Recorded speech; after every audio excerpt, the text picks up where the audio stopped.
ಸಾಕಷ್ಟು ಜನಕ್ಕೆ ದೃಷ್ಟಿ ತೆಗೆಯೋದ್ರ ಬಗ್ಗೆ ಸಿಕ್ಕಾಪಟ್ಟೆ ಡೌಟ್ ಇರುತ್ತೆ.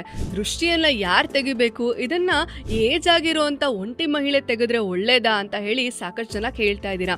ಒಂಟಿ ಮಹಿಳೆಯರು ಏನಕ್ಕೆ ತೆಗಿಬೇಕು ಅಂತ ಹಿಂದಿನ ಕಾಲದಲ್ಲಿ ಹೇಳ್ತಾ ಇದ್ರು ಅಂದ್ರೆ, ಬೇರೆಯವರಿಂದ ತೆಗೆದಂತ ದೃಷ್ಟಿ ಅವ್ರಿಗೆ ತಗ್ಲಿದ್ರು ಪರವಾಗಿಲ್ಲ, ಅವ್ರದ್ದೇನ್ ಜೀವನ ಆಗೋಯ್ತು, ಇನ್ನೇನು ಬೇಕಾಗಿಲ್ಲ ಅನ್ನೋ ರೀತಿ ಮುಂಚಿನ ಕಾಲದಲ್ಲಿ ಯೋಚನೆ ಮಾಡ್ತಾ ಇದ್ರು. ಆದ್ರೆ ನೀವೇ ಯೋಚನೆ ಮಾಡಿ, ನಿಮ್ಮಿಂದ ತೆಗೆದಂತ ನೆಗೆಟಿವಿಟಿ ಅವ್ರಿಗೆ ಸ್ಪ್ರೆಡ್ ಮಾಡೋದು ಎಷ್ಟು ಸರಿ ಹೇಳಿ ಅಲ್ವಾ? ಅದಕ್ಕೋಸ್ಕರನೇ ಪ್ರತಿ ಸತಿ ನೀವು ಯಾರಿಗಾದ್ರೂ ದೃಷ್ಟಿ ತೆಗೆದಾಗ ಇಮಿಡಿಯೇಟ್ ಆಗಿ ಹೋಗಿ ಕೈಕಾಲು ತೊಳ್ಕೊಂಡು ಬರುವಂತದ್ದು ಅಥವಾ ಸಾಲ್ಟ್ ವಾಟರ್ ಅಲ್ಲಿ ಕೈಕಾಲು ತೊಳೆಯುವಂತದ್ದು ಉತ್ತಮ ಆಗಿರುತ್ತೆ. ಆಗ ನಿಮ್ಗೆ ಆ ನೆಗೆಟಿವಿಟಿ ತಾಕೋದಿಲ್ಲ. ಕೇವಲ ವಯಸ್ಸಾಗಿರೋರು ಮಾತ್ರ ಅಲ್ಲ, ಯಾರು ಬೇಕಾದ್ರೂ ದೃಷ್ಟಿಯನ್ನ ತೆಗಿಬಹುದು.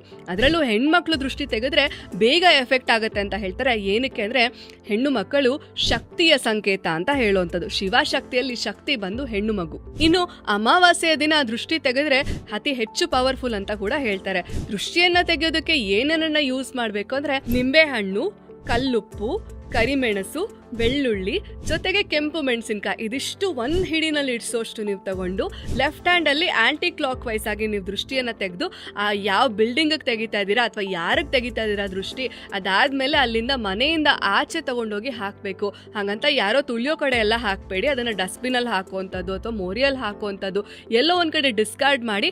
ಇನ್ ಕೇಸ್ ಅಪಾರ್ಟ್ಮೆಂಟ್ ಅಲ್ಲಿ ಇದ್ರೂ ಕೂಡ ನೀವು ಇದನ್ನ ಕಾಮನ್ ಡಸ್ಟ್ಬಿನ್ ಇರೋ ಕಡೆ ನೀವು ಹಾಕ್ಬಿಟ್ಟು ಬಿಡ್ಬೋದು. ಇದನ್ನ ಫಾಲೋ ಮಾಡಿ. ಅಂಡ್ ನಿಮ್ಗೇನೋ ಡೌಟ್ಸ್ ಇದ್ರೆ ಕಮೆಂಟ್ ಮಾಡಿ.